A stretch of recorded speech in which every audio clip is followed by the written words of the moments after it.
Hello everyone and welcome to this video. I haven't posted on this channel for a while, but I wanted to let you know that Pearl is doing very well, as are the dogs. And in this video, I wanted to try something new and try to get Pearl's paw prints. So I have bought this kit here, which is a safe method to get baby handprints or pets' paw prints. It's called baby handprint imprint cards. The idea of it is that the ink doesn't come into contact with the hand or the paw, and so it's safe. I've used this with my dogs before and it worked really well. The ink pad faces the paper and the weight goes onto the back of the ink pad, pressing the shape onto the paper. So it worked well with my dogs. I'm not sure if it will work with Pearl because she is so light, but let's give it a go and see. And obviously if it works, you'll be able to see that it works in case you're interested in doing something similar. The way that I plan to do this is to put the ink pad in her run on a flat surface. When she wakes up, I'm going to put her into the run and just allow her to run around in there. I'm not going to force her to go onto the ink pad or put her onto it. I will probably put a treat onto it or something like that so that she might run onto it or across it at some point. And then when she has run around a little bit on it, have a look and see if her weight was enough to press down onto the ink pad and get her paw prints. Obviously I'm going to supervise this so that she doesn't try to chew the pad that's in there or anything like that. And of course her health and safety comes above getting successful paw prints. So this might not work, but I'm going to share it with you anyway, just to show you the process. So I will wait until Pearl comes out, which will likely be this evening. So I will film again then and show you how it goes. So I'm just going to show you how the ink pad works quickly in case you're not sure or in case you're concerned for the safety of your pet. This side of the ink pad is the side with the wet ink, and whatever it is that you're taking a print of shouldn't come into contact with this. You put that side face down onto the piece of paper that you are hoping to get the print on, and then when you press down on this side of the ink pad, as you can see, you don't get any ink on you, but you're pressing the ink onto the paper.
Now, and as you could see from the footage, Pearl came out last night and I transferred her to her run. I had already put the ink pad and paper in there, so it was just a case of putting her in her run and letting her run around in there. She showed no interest whatsoever in the ink pad, so I put a bit of food on top of it and around it just to encourage her to run around in that area, which she did. She was only in her run for about 5 minutes, which is pretty much the maximum amount of time that she spends in there. And once she had collected all of the food, she was quite keen to get back to her enclosure so that she could take all the food that she had collected into her burrow. But thankfully, before she wanted to go back, she did indeed run across the ink pad a couple of times. But the fact that she was so keen to get back to her enclosure, and knowing that a lot of roborovskis don't like going into a run or a pen or free roaming, got me thinking about how you might take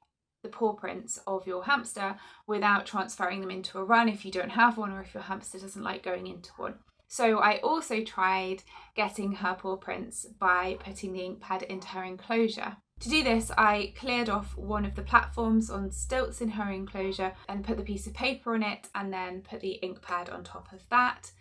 I then sprinkled some food around the edge of the ink pad, and when she came back out of her burrow, she was very interested in obviously that area because she was collecting the food from there, which means she did run across the ink pad a couple of times. So if you don't want to take your hamster out of their enclosure, you'll still need a flat, clean surface. And so a platform would work really well for this if you'd like to take their paw prints.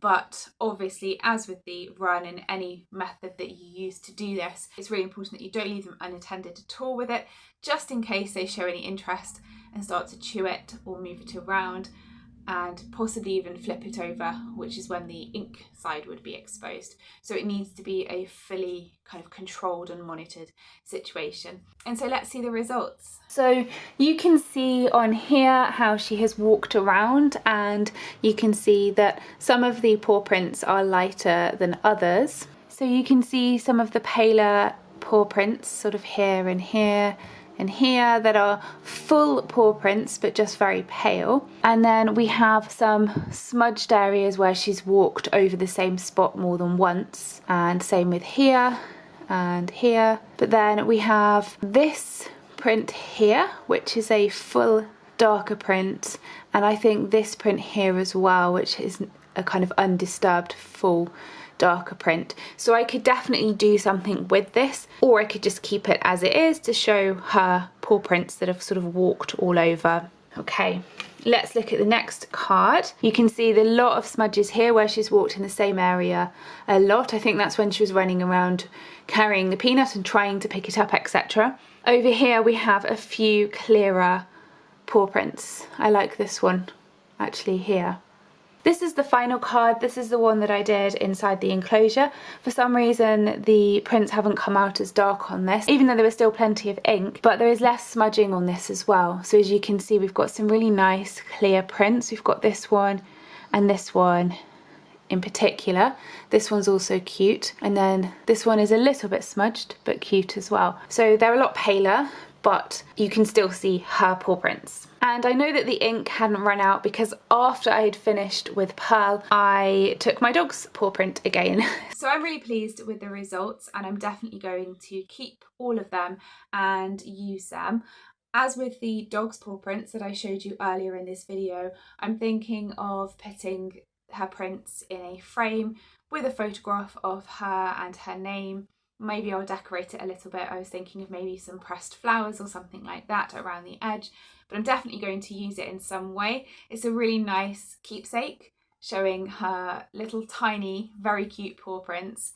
And so yeah, I'm really pleased with it. I hope that you found this interesting if you're considering doing something similar. I think with any animal that's heavier, you would get better results. I would imagine a roborovski is probably the lightest of all pets that you might do this with, apart from maybe a mouse. With most others, you would have just enough weight for a slightly darker print. I hope you found this video interesting. Please don't forget to like, subscribe and click the notification bell to support my channel, and I will see you in the next video. Bye!